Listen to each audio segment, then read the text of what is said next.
hopefully everything should be working right now. And if you're looking at a black screen except for my wonderful face, then it's not working. Which sucks. Anyway. Hi, I'm back. I don't know if you watched the video I uploaded yesterday saying as much. Giving sort of some reasons why I haven't been uploading or doing really anything except for Reason to Live over on my other channel, and if this video didn't have the settings it had, I would put an info card, but instead I'll just put a link in the description. So if you want to go down there and check it out, folks, then that would be much appreciated, although if you are of the young, then perhaps do not. Much not great for kids content there, but I mean, hey. What are you gonna do? Anyway. This is, obviously my first time back in this game, in this world, for month and a half? 2 months? Something like that. Long enough for me to have not uploaded anything and not gotten any views in the last reporting period for YouTube. What are you gonna do? Well, I guess start uploading new content again. So yeah, I'm also riding a little bit high because I just figured out that, well, not figured out that I can. I knew I could, I just couldn't figure out how to.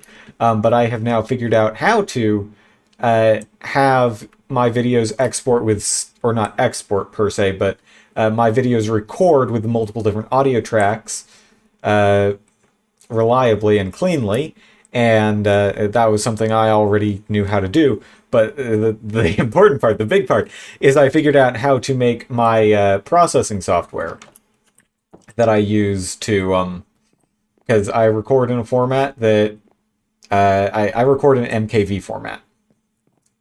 And, you know, if you don't know computer stuff, specifically like video file stuff, the words and such won't mean too much to you, but essentially, an MKV file format is considered the most lossless file format out there. It's, you know, it's the dot wave of video. Now, the reason that I do that is just because I want to keep things at a nice high quality. I don't really like compression artifacts. Go figure. But I also don't want files to get ridiculously large.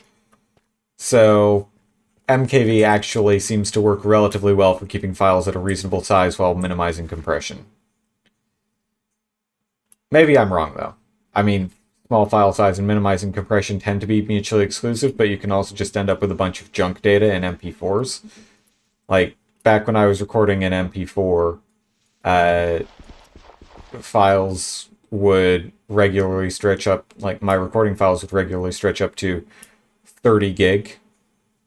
Not for short stuff like this, but for my streams. Whereas now they're clocking in at about a quarter of that, around 7.5 gig. Which, you know, that's nice. way better than having to deal with a massive file that does not fit on my hard drive. You know, that's just absurd. Right.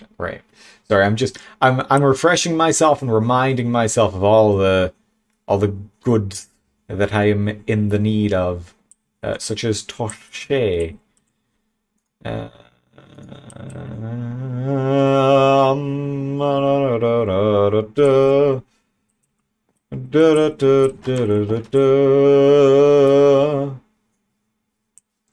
Yeah, I'm just gonna mindlessly cut down some trees here and not replant them, but I am gonna make sure that I have saplings to replant, so it's all good.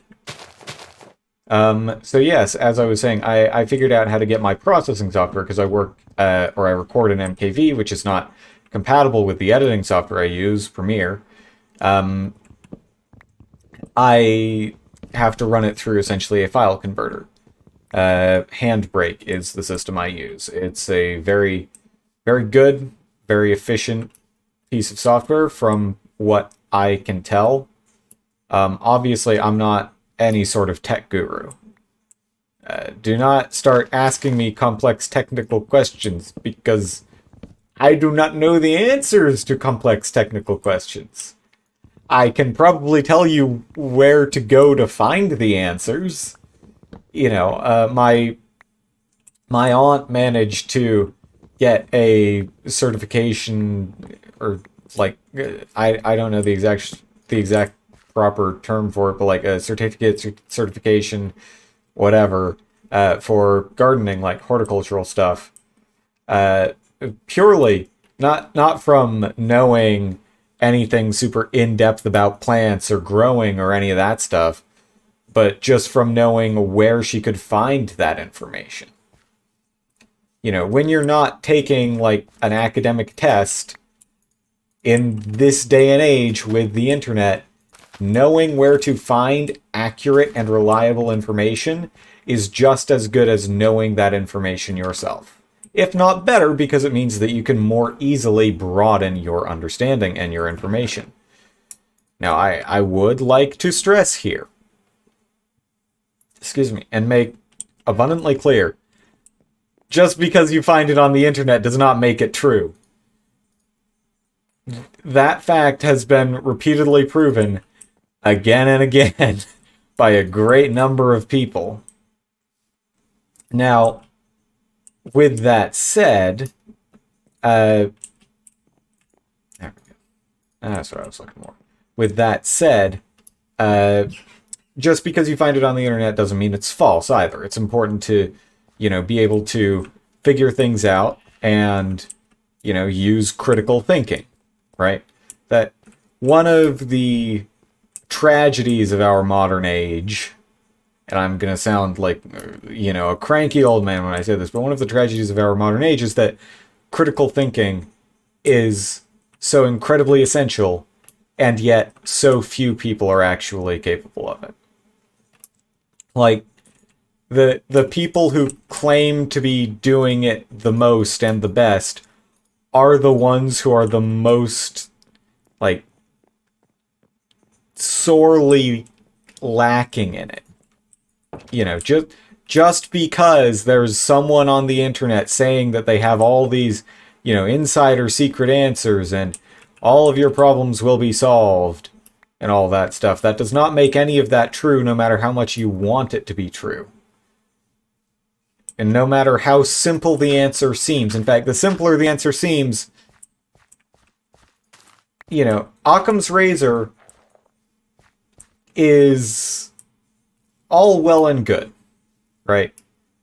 It's good for comparing the number of hypotheses required to reach an answer more so than the complexity of the answer, right? Because I think we can all agree that just on the surface, a wizard did it is one of the simplest answers you can give. That's why it's such a much hated cop-out in writing. The whole, a wizard did it!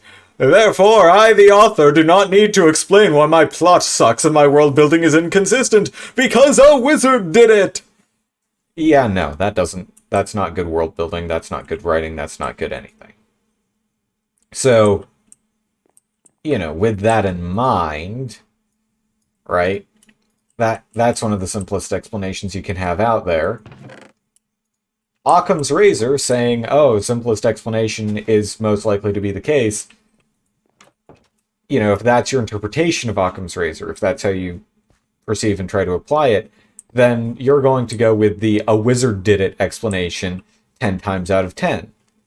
No matter what that explanation is being used for, unless it's, something somehow even simpler that I'm just not thinking of in this moment because I am multitasking by playing a game and talking at the same time.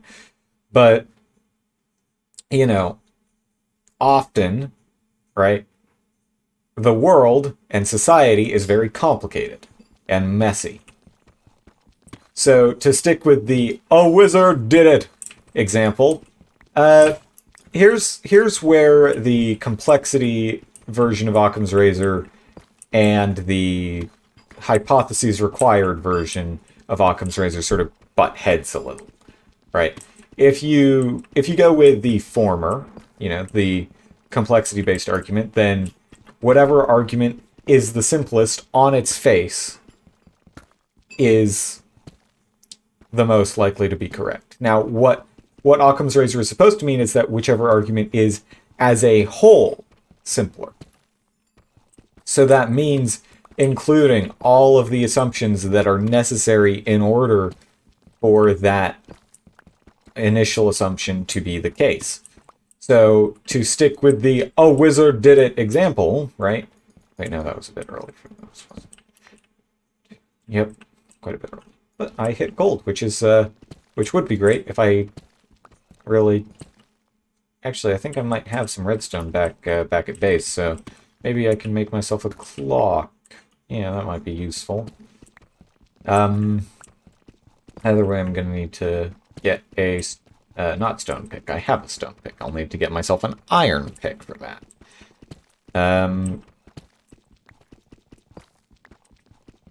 So yeah, the wizard did it explanation is a lot worse than, let's say the thing that you're talking about is why, let's say, what's a good little example here?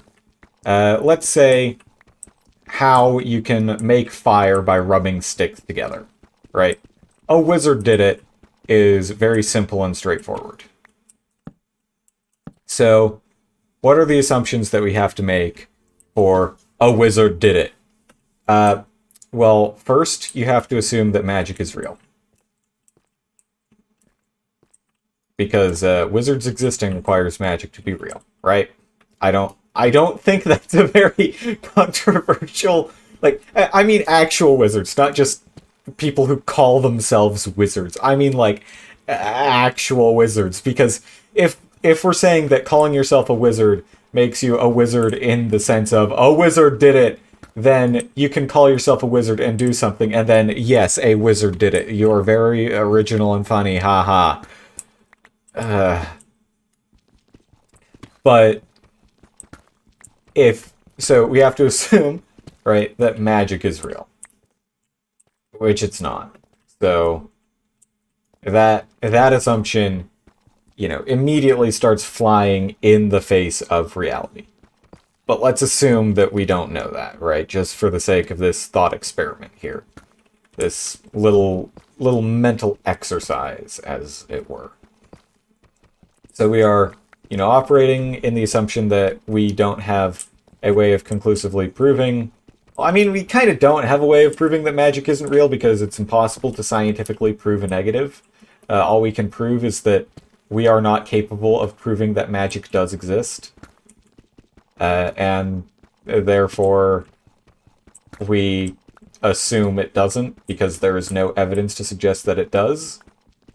It's proving a negative is impossible scientifically, which is why every single scientific hypothesis is intended to be, disprovable. Because, well, if you're trying to prove a negative, all you can do is prove that something didn't have a detectable presence or didn't have a measurable impact. But if you're trying to prove positive, then, well, you can test for that and you can say, yeah, there was no detectable impact here. Therefore, we can rule out that this thing has a detectable impact. You can't, prove scientifically that magic does not exist, but you can prove that it doesn't affect anything in the way that we design our experiment. So, sorry, this is kind of rambly because I noticed it was night, and so I panicked a little. So yeah, right. Sticking with the "a wizard did it" explanation. and Occam's razor. We run into a situation with that, right, where it's, okay, we are taking for granted the assumption that a wizard could do it. You know, magic is real, and a wizard could do this. Oh, no! Oh, you... Oh, oh, oh, oh... Oh, oh, oh. Okay. Wizard definitely didn't do that. Uh.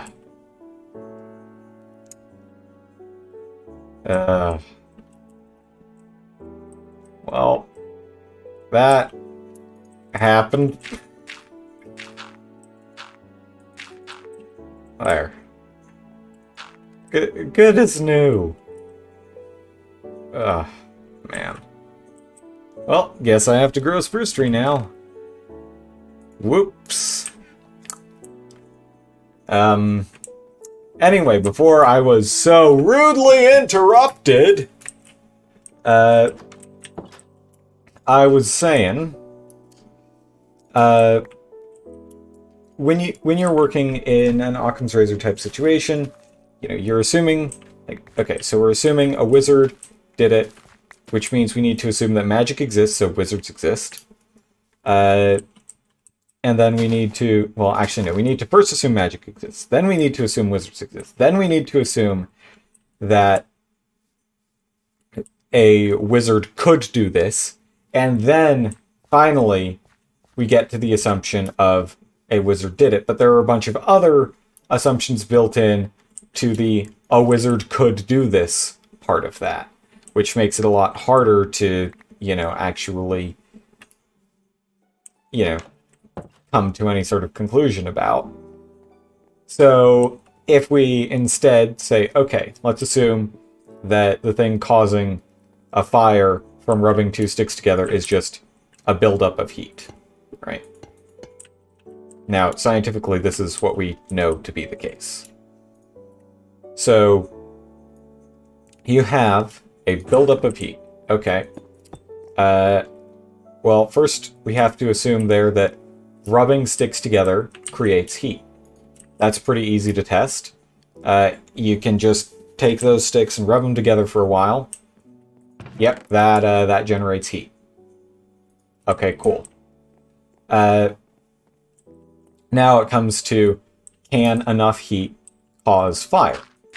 Well, that is the bit that is harder to scientifically prove, because you have to do a bit more sophisticated testing, right?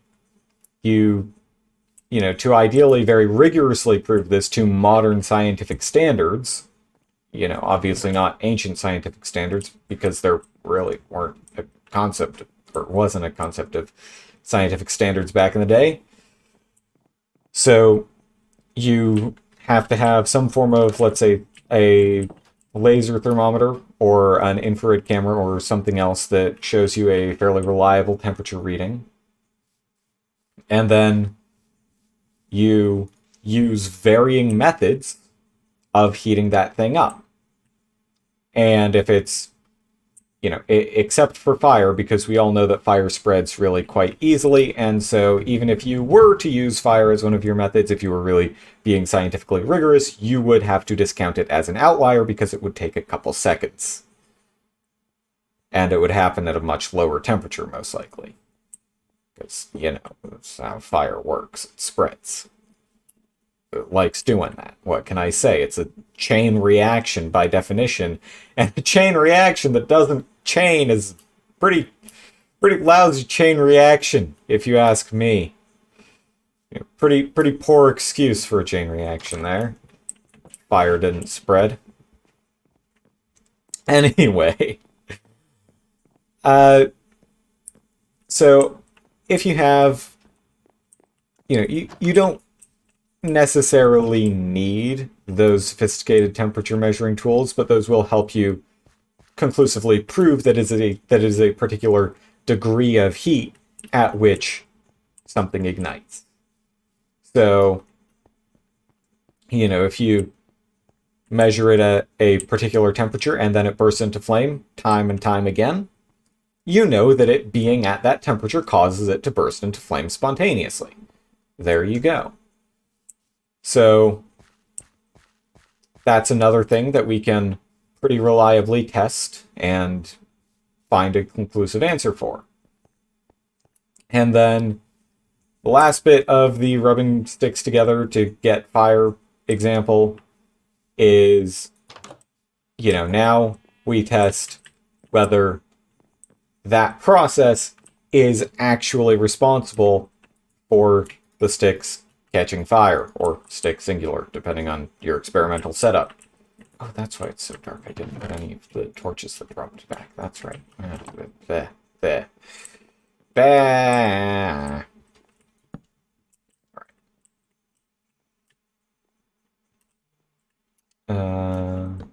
Just gonna pop that there.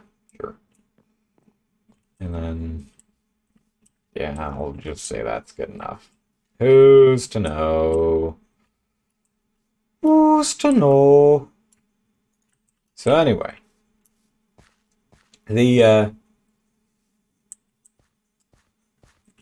excuse me, a bit of burger coming up in gaseous form there. And drunk. And we just okay, yep. Benissimo. Now I need to remember what the design I had in mind a month and a half ago was. And while I'm trying to do that, I'll just keep talking. Okay. So it's actually going to have to start going up there.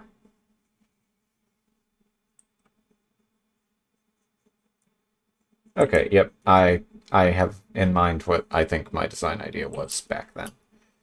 So, yes, a bit more burger there. Gas burgers. Wait, hang on. I didn't mean to. I don't know what's in my brain. Anyway. So, if you then perform that stick rubbing experiment, and you find through the use of your infrared camera or your thermometer, or I guess just a simple touch test if you're really feeling brave and, well, you don't care about potentially burning yourself a little bit. Once you've done that, you then get to the point, where you can say, okay, rubbing the sticks together is causing this to ignite at this particular temperature, which I know is the temperature that this ignites at. Therefore, rubbing the sticks together caused them to ignite. Now, if we were to attempt to go through the same sort of proof process with a wizard, first, we have to try and prove that magic exists, which, how? Because, first off, that's dependent on what we define magic as being, right? And if you define magic as, like, some special reality-altering power that wizards can use, that's not really helpful. That's almost a little bit of a circular definition, because then definition of wizard comes along. What's the best definition of wizard? Person who can use mystical reality-shaping powers. Okay, so we've narrowed down that magic is just this mystical reality-shaping power. Okay. So how do we determine that it exists? Like, what is something that we know magic is active in, and we can't make any other form of test? None. Right? So we run into all sorts of testing problems. Now, obviously, this is where Occam's razor starts to break down a little bit, because I'm using such an extreme and obvious example.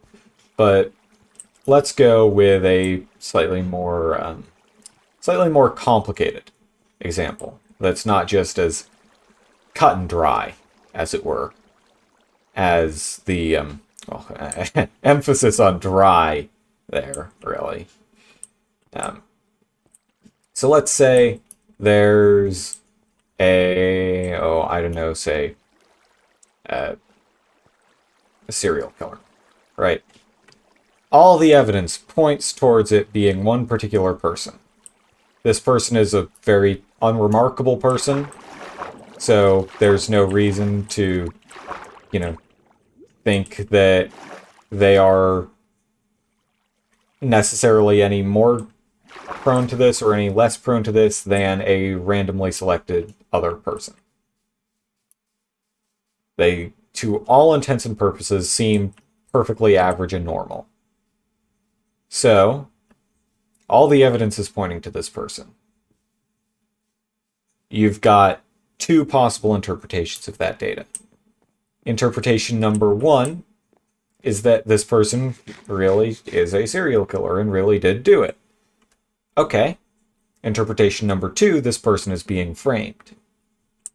Now, with interpretation number one, you are having to make the assumption that this person is a serial killer.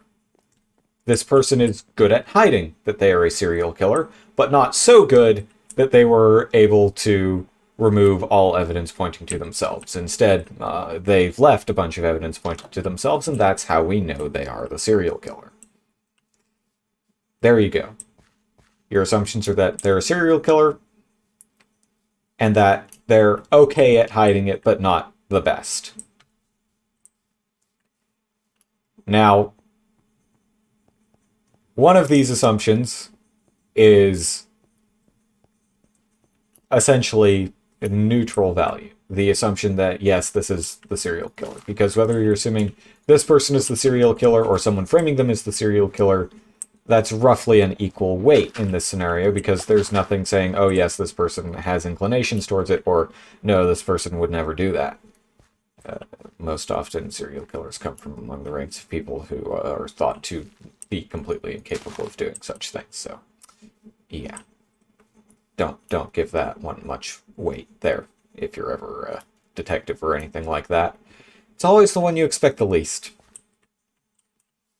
For some strange reason, it's almost like complete psychopaths are only able to get away with serial killings because they're good at hiding it, and if they weren't, they'd be caught before it became serial. Huh. What a strange concept. Anyway, our second assumption, or not second assumption, our alternative assumption, let's say, our alternative hypothesis, really, is this person is innocent and someone else is the serial killer and framing them. So, first, we are assuming that this person, despite the evidence, is not the serial killer. So we are assuming that the evidence is fake. Or maybe not fake, but at the very least manipulated in some way. Next, we have to assume that whoever is in fact the killer was able to manipulate all of that evidence to point to that person. Next, we have to assume that that person had a reason, like the actual killer had a reason to point to the original suspect, who we are assuming to be innocent here, and to frame them, essentially. So we are first assuming that the actual person, the guilty party, is capable of manipulating the evidence to suggest someone else instead of themselves.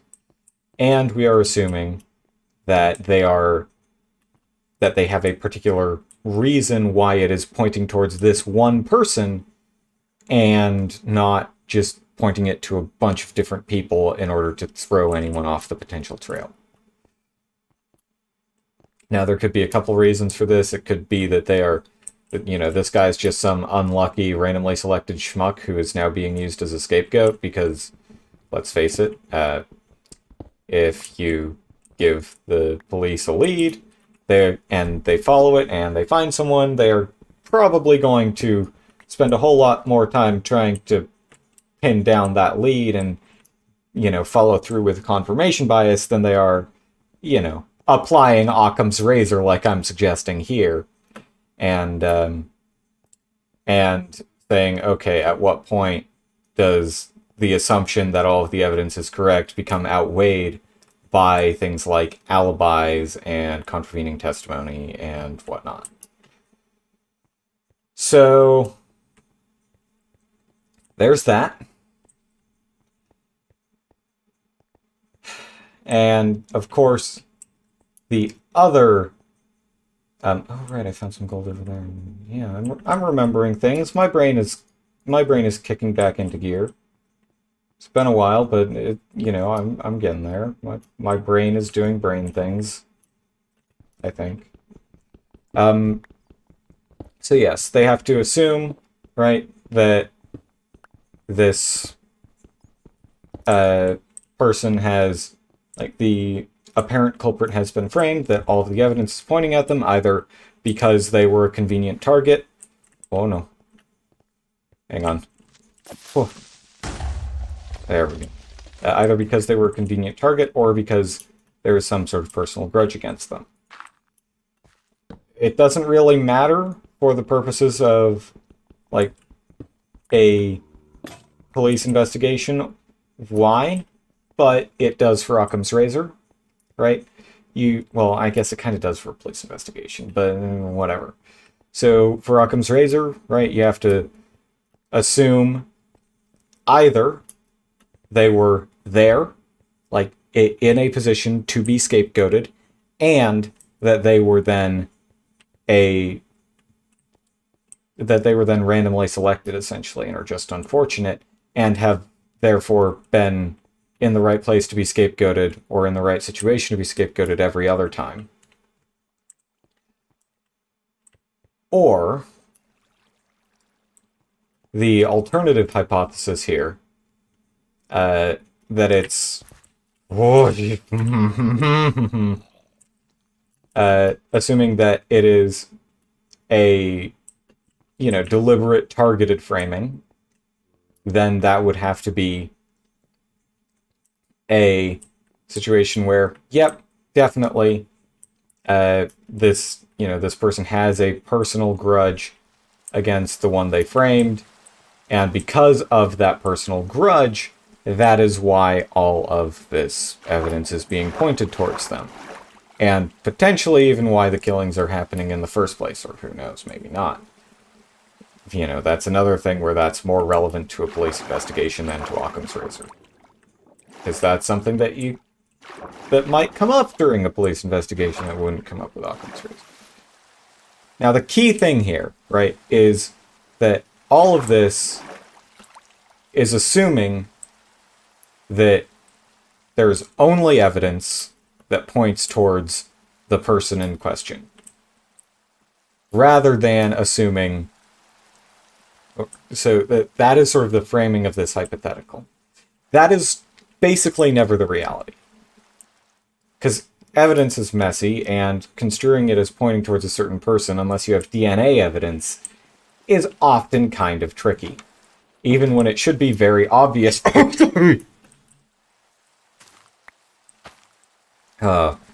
Probably most of the people watching this won't even know what that was referring to. Shame.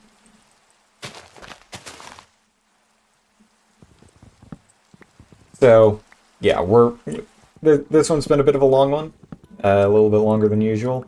I've kind of let myself get carried away trying to explain all this, so I'm just going to try and wrap it up quickly here, and basically say, like, people...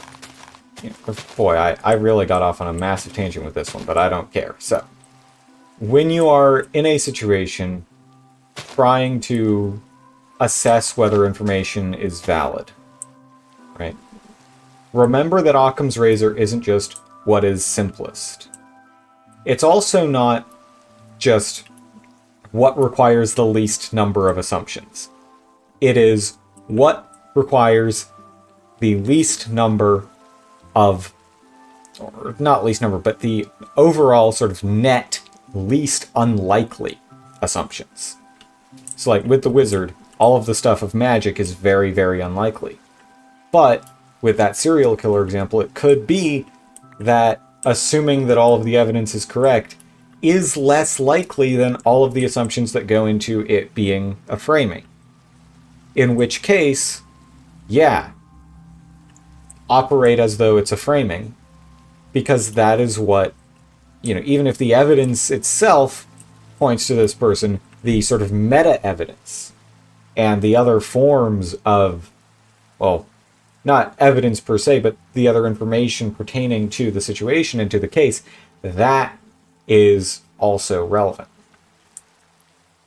So, to tie this all back into sort of what it started off on, when you find information out there on the internet, use actual critical thinking, not just if this comes from authority, it has an agenda. That's not critical thinking. That's anti-establishment groupthink. Don't just think, oh, if a smart person wrote this, it means that it's intellectualist BS. No. That's not how that works. Just because something comes from someone with a degree, first off, doesn't mean they're smart. And second, it doesn't mean that they're serving some sort of intellectualist agenda, as many people seem to be convinced of nowadays. And likewise, right?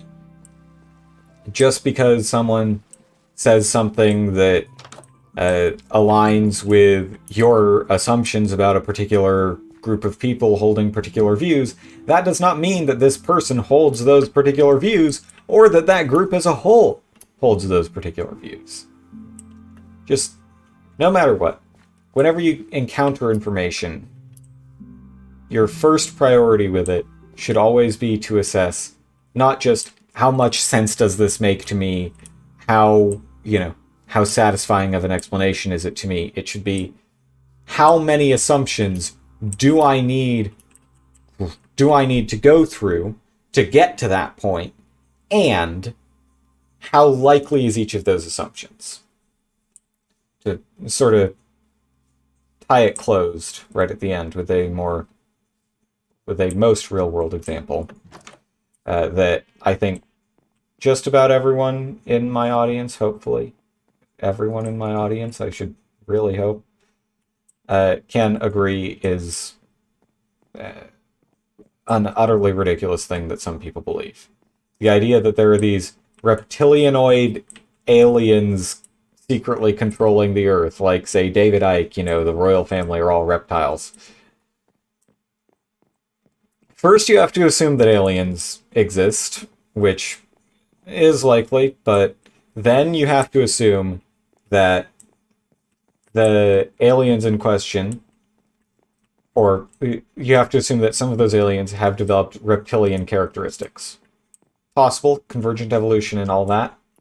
Then you have to assume that a species of reptilian aliens developed high-level intelligence.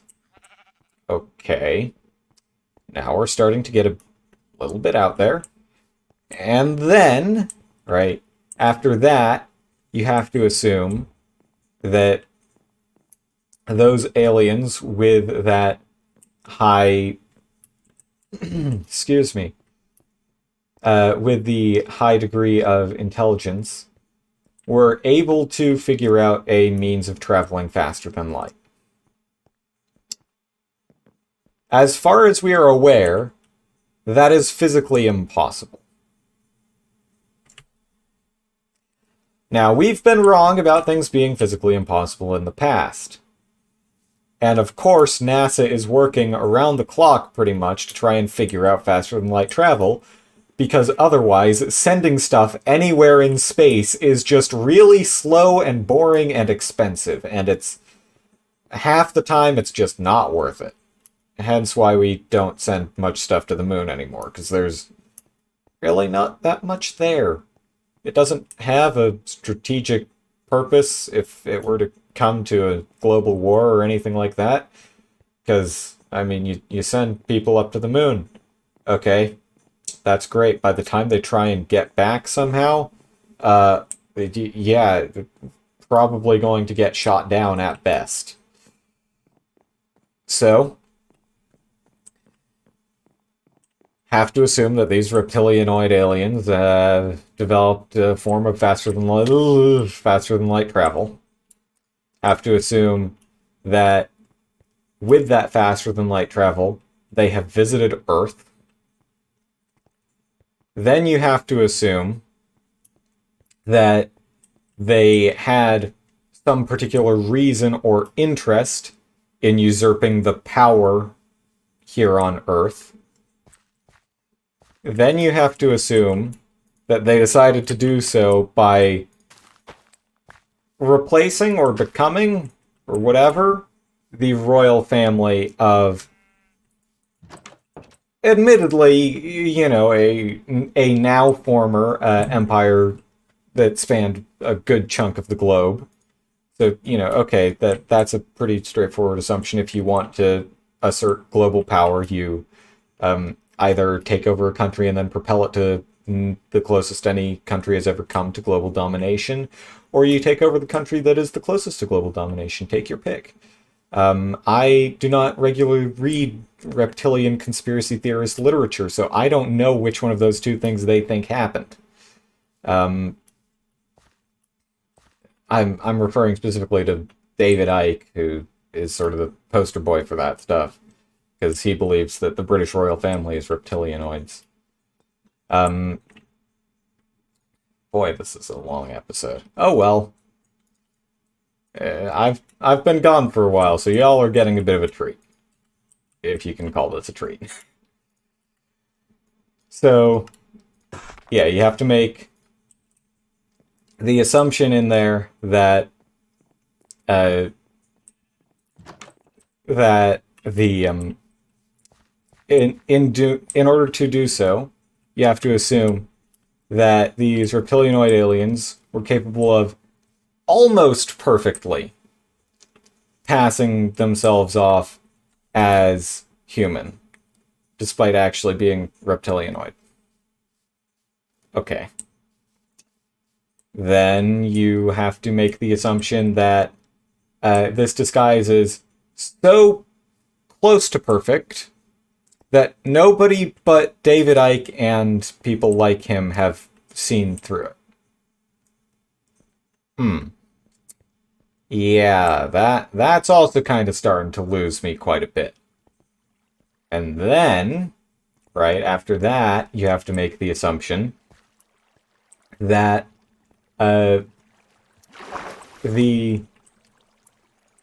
actually before that, you have to assume that rather than just ruling outright, these reptilianoid aliens would want to secretly rule and hide their true nature for some reason.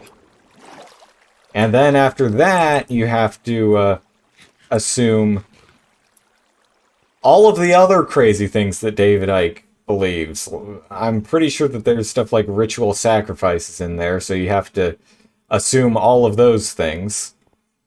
And it, like, what seems relatively simple, if, out there and crazy on the surface, like, it builds and builds and builds and builds and builds and builds, and there's so many assumptions by the time you get to the point where it's all coming from. Because here's the ultimate thing, right? What it all comes down to is, not only do you have to assume all that, but you have to assume, one, that David Icke is fully and completely sane, and two, that he is telling the truth. Whereas, if you, say, are operating against his hypothesis, and, maybe saying, I don't think so, then you just have to prove, or not even prove, you have to assume either he is not sane, or he is lying. It's not a both situation. And when as anyone who knows even the simplest bits of logic can tell you, if your assumption relies on two other assumptions being correct, it is less likely that that is correct than an opposite assumption, which only requires one of two assumptions to be wrong. Just saying. Now, some people might try and, use this to argue anti-science stuff. Because science does tend to be built upon a lot of stuff building. But, I mean, usually the alternatives are also built on a lot of assumptions coming one after another. Turtles all the way down, And when you get all the way down there to the bottom of the turtles, more often than not, I think, you'll find there's just, there's either more turtles or there's conclusive, measurable data. And I know that my preference, at the very least, is measurable data. Because it's objective. As Neil deGrasse Tyson once said, that's the great thing about science. It doesn't care whether you believe it or not. It's still right. So yeah. With all that said and done, and this mammoth-length episode, it's actually about double length, really. Or, because some of my longer ones have been closer to 30 minutes, I guess length and a half. Whatever, who cares? I don't know. Anyway, thank you all very much for watching. It is unexpectedly good to be back. And I will see you all next time.